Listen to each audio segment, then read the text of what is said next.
हजरत में आंखों से गिरने लगे। इतना रोए कि आपकी हिचकी बंद गई।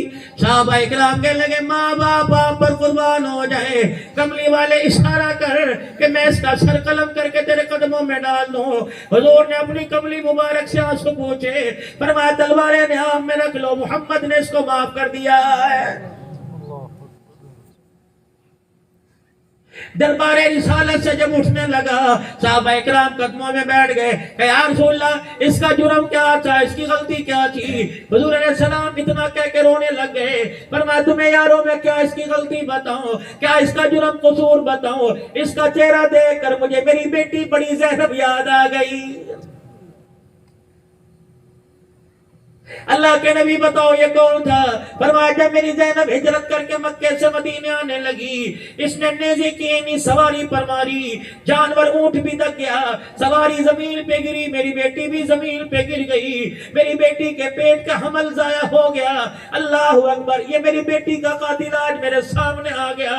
ओए लोगों गवाह हो जाओ, आज मोहम्मद अरबी सल्लल्लाहु अलैहि वसल्लम ने बड़े बड़े जालिमों को माफ कर दिया है।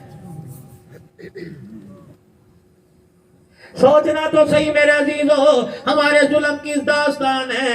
अब्बे की अलहदा दास्तान, दादे की अलहदा दास्तान है, अम्मा की अलहदा दास्तान है।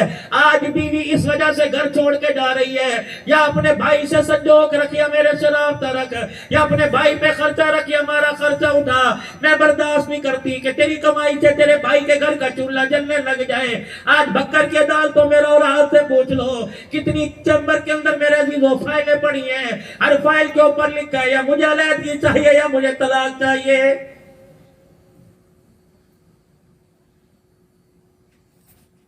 पहले माँ बाप मेरा अजीजों बेटी को रुक सकते थे, वक्त कान के अंदर का करते थे, बेटी लाल जोड़े में निकली, अब सफेद जोड़ा पहन के घर से निकलियो, खबरदार बैग उठा के ना लाइयो।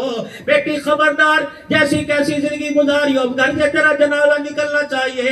अब तो मारे गैरत के शर्म ही कोई नहीं आती। मेरी बहनें घर बैठी सुन रही है, खुदा के वास्ते ससुराल में घुट घट कर मर जाइयो, फाकों में मर जाइयो, कपड़ा मिले ना मिले पेवंद वाला लिबास पहन के मर जाइयो, तलाक वाला लॉकेट गले में डाल के ना लाना। रब अकबर की कसम है, अब्बा तो दूर की बात है, कयामत के दिन फातिमा के अब्बा के सामने शर्मिंदगी का सामना करना पड़ेगा।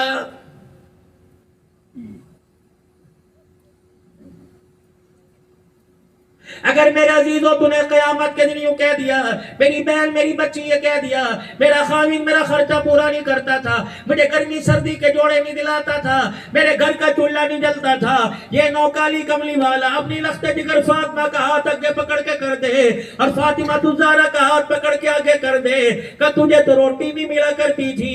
मेरी बेटी से पूछ ले कितने कितने महीने इसके घर में चूल्हा नहीं जला करता था। बहुत होगी मेरे अजीजों, आज हुकूमतों पे रो रहे हो, आज मुल्कों पे रो रहे हो, अपने आप पे रो। हम तो जन्नत के मेहमान थे, जन्नत के मेजबान थे, जन्नत की कुंजी हमारे नबी के हाथ में थी, जन्नत की सरदारी हमारे नबी के पास थी, हमारे नबी के सदके जन्नत की सरदारी हमारे पास थी। हमारा नबी और नबी की उम्मत जब तक जन्नत में दाखिल ना हो, किसी नबी की उम्मत जन्नत में दाखिल नहीं हो सकती। कयामत का दिन होगा, तेरे मेरे करतूतों को देखकर अल्लाह ना करे कयामत के दिन फरिश्ते भी धाड़े मार मार के रोने लग जाएंगे।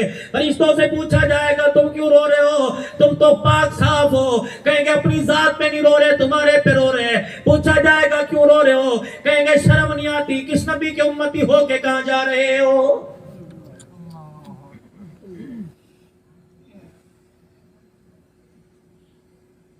नमाजों के सजदे हमारे पास है, रोजा मेरा अजीजों हमारे पास है, ज़कात खैरात हमारे पास है, खत्म नबूवत की चौकीदारी हमारे पास है, सहाबा की गुलामी हमारे पास है, एहसास हमारे पास कोई नहीं।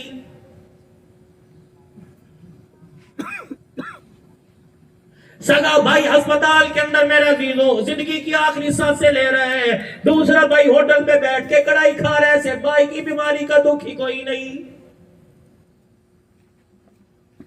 सारी सारी रात माँ बाप को रातें लेट जाते हैं, करवट बदलते, पानी पिलाने वाला कोई नहीं।